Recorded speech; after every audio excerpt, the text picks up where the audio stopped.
These agents and stooges chose to attack the African Revolution by attacking me. They know that the name of Ghana is one of the symbols of African achievements. It was so in medieval Africa, and it is so today. The reawakened African giant is the master organ for African progress, national consciousness, and African unity. It is the symbol of the courageous struggle of the African people for national independence and continental unity. From pre-independent days to the day we fought and won our independence from colonial rule, the symbolic date being 6 March 1957, Ghana has thrown herself freely and boldly into the struggle for African emancipation. We have proclaimed our firm stand against imperialism, colonialism, and neo-colonialism.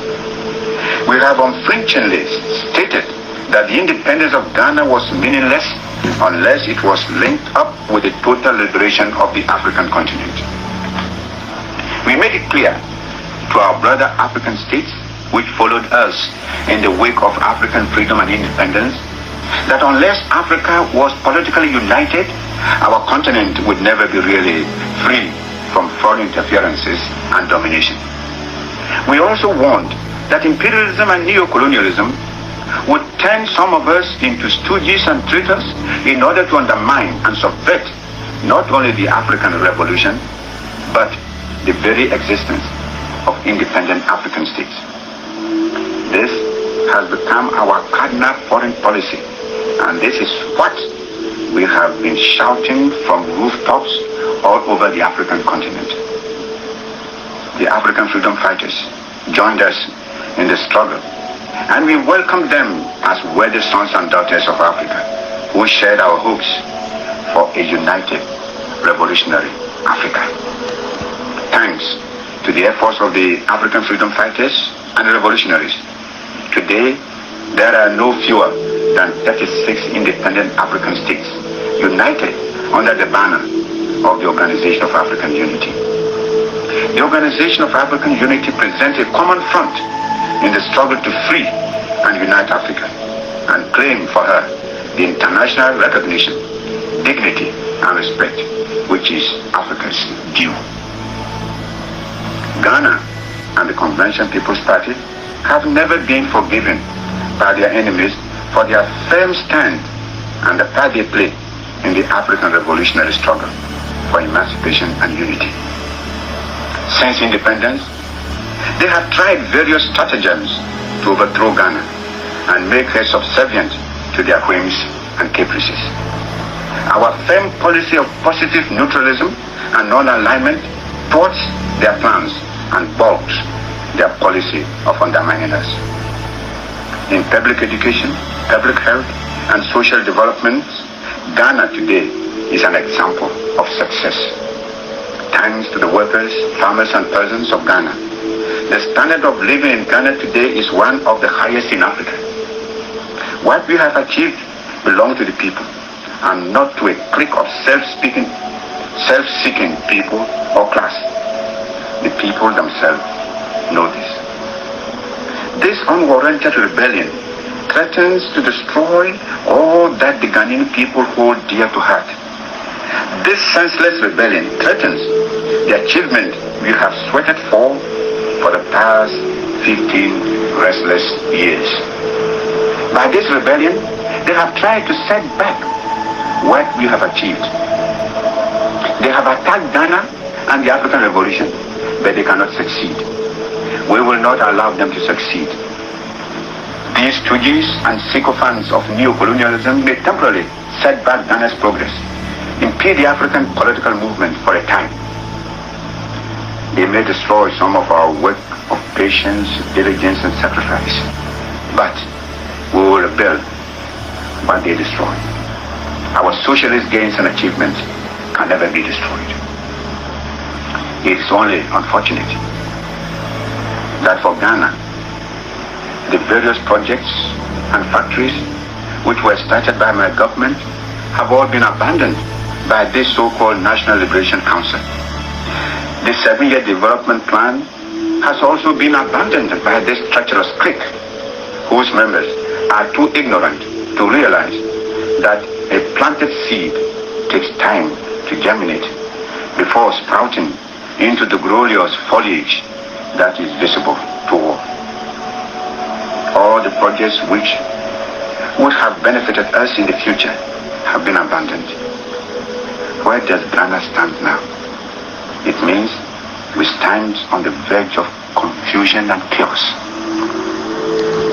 It's also sad that for Africa, the movement to liberate our oppressed brothers of Zimbabwe will be temporarily weakened and our drive for African continental political unity slowed down. Countrymen, the actions of this clique of army and police renegades has put us one step backward, but we shall take 2 steps forward. Stand firm and have confidence in the Convention People's Party, and victory will be ours. We have beaten them before, and we shall beat them again.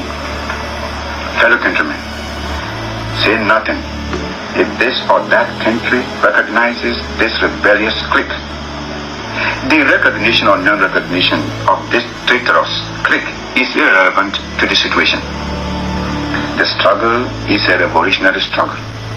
Remember that the struggle of Ghana and Africa has only reached a new phase, a stage of rebirth, out of which shall emerge a greater consciousness of the African personality and dignity. We must evolve new forms of revolutionary struggle to meet the new African situation. Countrymen, as I speak to you now, several ships that should have unloaded their cargoes of material and machinery meant for Ghana's industries and factories at Tema Harbor have all returned to their home bases because of the actions of these traitorous rebels. They were not allowed to unload these cargoes at Tema. I shall be with you sooner than our detractors expect, and we shall again take up the reins of our industrial development. I have been told of the diabolical acts of brutality, assassination, and barbarism which these murderous army and police rebels have been perpetrating against the people of Ghana. The number of defenseless men and women who have been beaten up, murdered, and maimed is simply misled. Soldiers and police broke into people's homes, heartlessly machine-gunned their occupants, only to come out not only with dead bodies, but carrying refrigerators, wireless sets, boxes and portmanteaus, and other personal belongings of their victims. Mothers are murdered in their own homes. With appalling barbarism, their children are snatched from their lifeless embrace and flung from third and second floor windows to crash dead on concrete pavements below. Countrymen, these are sad facts. These sad facts speak of hideous acts which one never thought could be perpetrated by any persons who call themselves Ghanaians. This lunatic fringe of the army and police, a relic of our colonial heritage, should not escape the blame and responsibility for these crimes. They will not go unpunished. Since the February 24th incident, crimes ranging from looting, maltreatment, torture, and massacre of defenseless citizens have become the order of the day in Accra and other regions of Ghana. This clique of rebels have suppressed all fundamental liberties which was ours under our constitution. They have forbidden the holding of meetings and rallies. People are not allowed to use their own wireless sets. Cabinet members, leading civil servants and public servants, responsible men in the Ghanaian society, able heads and directors of state corporations and state enterprises have all been thrown ignominiously into prison. The masses are tortured and humiliated. African freedom fighters in training at Accra and African political refugees have been shamelessly molested and heartlessly carted away at gunpoint to some bizarre fate at the hands of those from whom they sought to escape. These are sad facts facing Ghana now. And their perpetrators brazenly call themselves a National Liberation Council. What do these hirelings and murderers know about national liberation? Where were they when we were fighting to liberate the then Gold Coast from the clutches of the imperialist and colonialist exploiters? Countrymen, these villains were in the country at the time, but wherever and whenever they appeared, they traitorously backed the colonial oppressor with whom they have always had a common interest. Today, they clumsily lie that they are national liberators, and by force of arms, they stood to abolish the constitution established according to the will of the majority of the Ghanaian people. By force of arms, they seek to abolish the people's elected parliament. By force of arms, they seek to dissolve the people's chosen party, the Convention People's Party. Indeed, by force of arms, they seek to abolish or dissolve all forms of democracy in Ghana. What are their intentions? What are they after? They seek no more than their own selfish interests. Interests which are based on the systematic forceful suppression of the Ghanaian masses. Such is the evil content of this murderous rebellion. They have surrounded you not only with guns and bayonets, but also with lies and calumny in an attempt to throw dust into your eyes and blind you to the true evil content of their treachery. But I know they cannot deceive you with the lies they have fabricated against me and my government, such as the nonsensical talk about the breaking down of Ghana's economy and the nonsense about Kwame Nkrumah's property. It is common knowledge, and the army and the police, rebels, know this, that Kwame Nkrumah has no personal property, and that all that he has belongs to the party and the state. This clique of army and police traitors have brazenly challenged the constitutional authority of the state and are attempting to destroy our socialist gains and achievements. There are no grounds whatsoever for this murderous rebellion. And now that they know they have misfired, they seek to fabricate lies to justify their treachery and employ torture and intimidation to force and coerce loyal citizens into submission.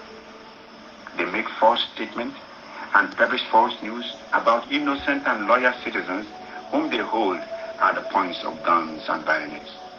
Ministers and important members of the community have been illegally thrown into prison, and they have even established committees of inquiry to aid them in their fabrications. However, no account of lies and calumny can justify their groundless and murderous actions or absolve them from the punishments which they deserve. Workers, farmers and peasants of Ghana, militant men and women of the Convention People's Party, Ghana youth in the cities, towns and villages, this is your time to march into double action. We must crush this clique of army and police gangsters who have thrown such dangerous spanners not only into the spokes of the wheels of Ghana's progress and development, but also into those of the African Revolution. More than ever before, the struggle for African emancipation must be intensified. We must overthrow these adventurers and self-seekers with all the means at our command. I shall be with you very soon, and we shall together carry on the revolutionary struggle to its successful conclusion with new spirit and reborn energy. Do not despair. we are not alone in this revolutionary struggle against the enemies of progress and freedom. Hundreds of letters, telegrams, and cablegrams condemning the rebellion reach me daily from nationalists and freedom fighters all over Africa and from progressive forces and movements all over the world. I know how you are suffering humiliation and torture in silence now. But I know that all of you, men and women and youth, are inwardly resisting. And at the clarion call, which will soon be sounded, you will rise up to fight and conquer this notorious clique of army and police traitors. I know your courage and determination, and I have no doubt that you will join hands in this new struggle to throw out of Ghana these shameless traitors of the nation. Countrymen, as I have been telling you, do not be deterred or frightened by the rifles and Tommy guns which these traitors intimidate you with. They know they are powerless before your united strength.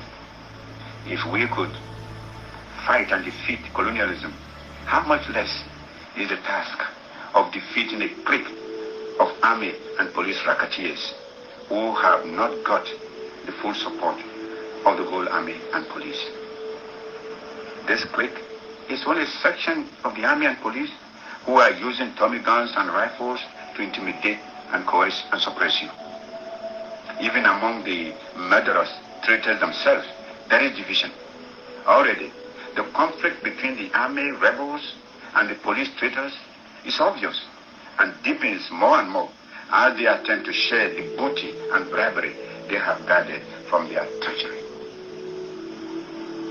But for disastrous consequence to our economy, we would patiently wait for these ignorant rebels